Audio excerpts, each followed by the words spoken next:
Assalamualaikum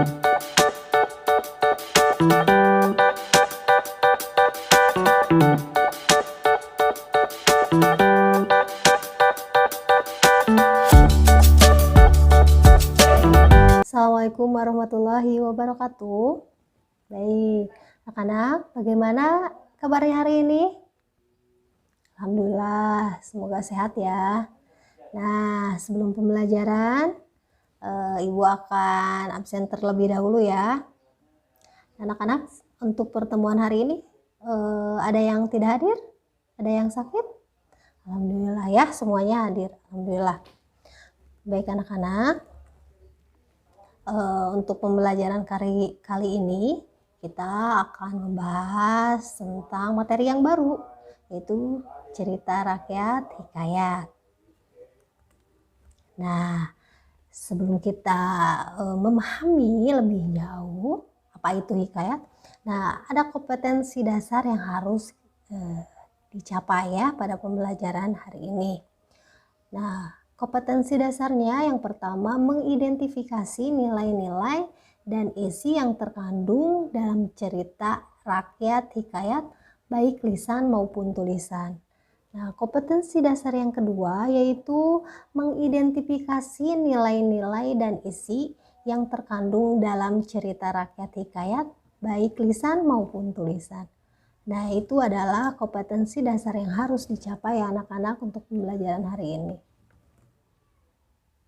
Nah, dari penjabaran kompetensi dasar itu, Ibu merumuskan tujuan pembelajaran hari ini. Nah, pembelajaran hari ini yaitu mengidentifikasi karakteristik cerita rakyat hikayat ya. Yang kedua, mengidentifikasi nilai-nilai dan isi dalam cerita rakyat hikayat. Dan yang ketiga, menceritakan kembali isi cerita rakyat yang didengar dan dibaca.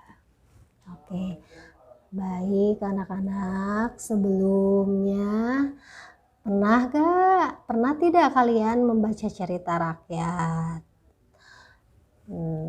Pasti pernah ya. Nah, cerita rakyat, jenis-jenis cerita rakyat itu salah satunya adalah hikayat ya. Nah, apa itu hikayat? Ibu akan menampilkan dulu contohnya ya. Di sini ada contoh hikayat Mas Hudul Haq ya. Nah, coba kalian cermati dan kalian baca.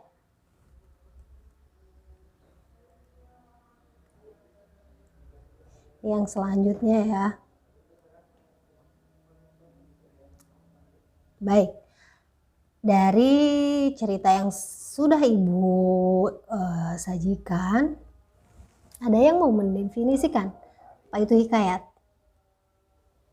Baik, terima kasih ya. Kita akan pelajari bersama mengenai definisi hikayat ya. Nah, di sini ada definisi dari KBBI yang mengatakan bahwa hikayat itu sastra lama Melayu yang berbentuk prosa, berisi cerita, undang-undang, dan silsilah yang bersifat rekaan, keagamaan, historis, biografis, atau gabungan sifat-sifat itu dibaca untuk pelipur lara, pembangkit semangat juang, atau sekadar meramaikan pesta.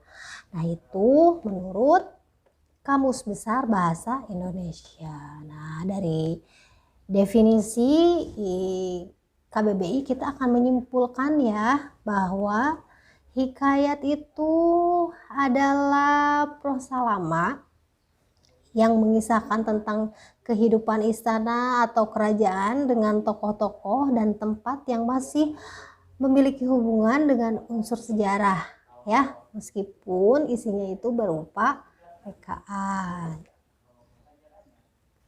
Nah, di sini hikayat itu memiliki ciri-ciri, jenis, dan nilai-nilai yang terkandung di dalamnya. Nah, yang pertama ciri-cirinya itu berbahasa Melayu ya. Tadi sudah dibaca contohnya, berbeda dengan cerpen atau novel, hikayat itu menggunakan bahasa Melayu gitu ya. Nah, kemudian yang kedua adalah istana sentris. Nah, istana sentris itu apa? Nah, istana sentris itu ceritanya berkisah tentang kerajaan-kerajaan atau tentang tokoh-tokoh raja, istana ya. Nah, itu istana sentris. Kemudian yang ketiga adalah pralogis gitu ciri-cirinya ya. Pralogis itu apa? Oke ya. Pralogis adalah tidak masuk akal gitu ya. Jadi memiliki logika tersendiri daripada logika pada umumnya. Itu pralogis ya. Nah, kemudian ada statis. Nah, ada yang tahu statis itu apa, anak-anak? Baik ya, statis adalah ceritanya tidak berubah-ubah. Jadi, cerita rakyat zaman dulu sampai sekarang itu seperti itu gitu, ceritanya tidak berubah gitu. Kemudian ada anonim. Cirinya anonim, yaitu apa anonim? Baik, anonim itu tidak diketahui pengarangnya. Jadi dalam hikayat itu tidak dituliskan siapa pengarangnya atau penulisnya gitu ya. Nah, kemudian ciri yang berikutnya ada menggunakan kata arkais. Nah, arkais itu adalah kata-kata yang tidak lazim lagi digunakan pada zaman sekarang. Contohnya syahdan, hatta, sebermula ya, yang seperti itu gitu. Itu merupakan kata arkais. Nah, selanjutnya ada jenis-jenis hikayat.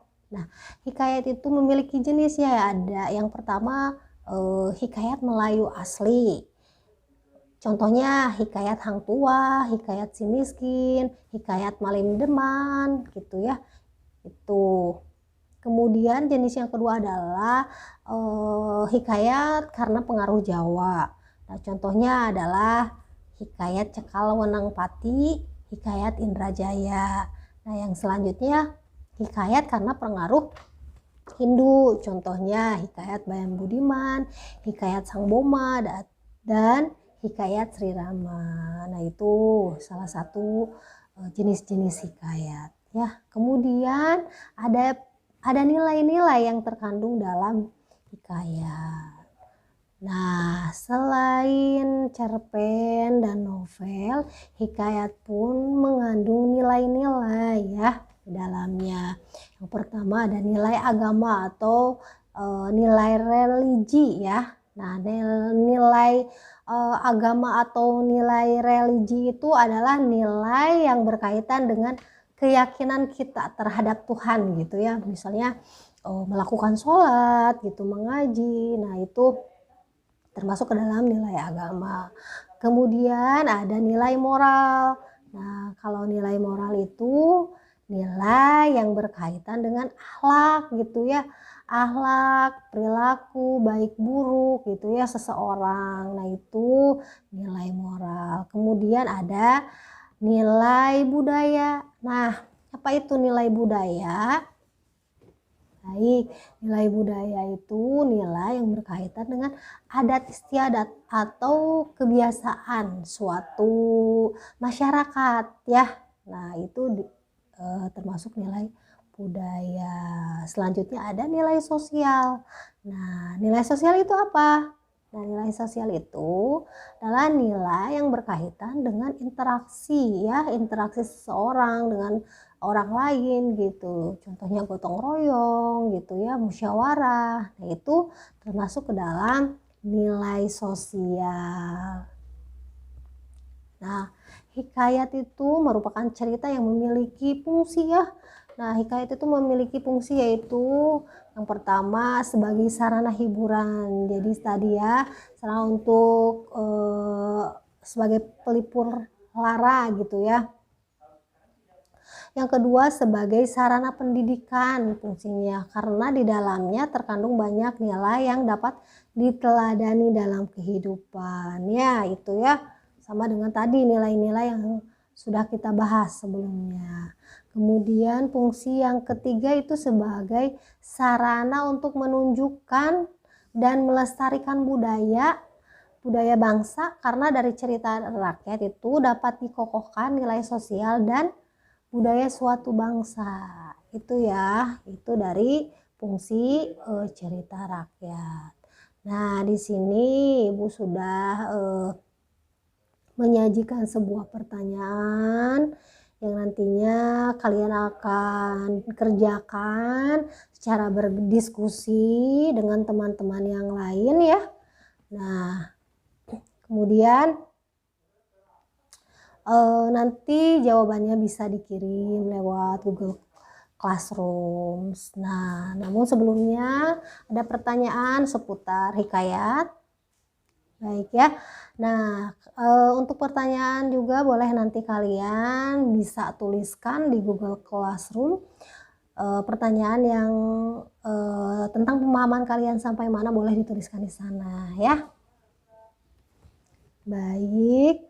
Nah, anak-anak, terima kasih untuk pembelajaran hari ini. Kata-kata atau pesan dari Ibu, utamakan bahasa Indonesia, lestarikan bahasa daerah, kuasai bahasa asing. Baik anak-anak, terima kasih untuk pembelajaran hari ini. Wassalamualaikum warahmatullahi wabarakatuh.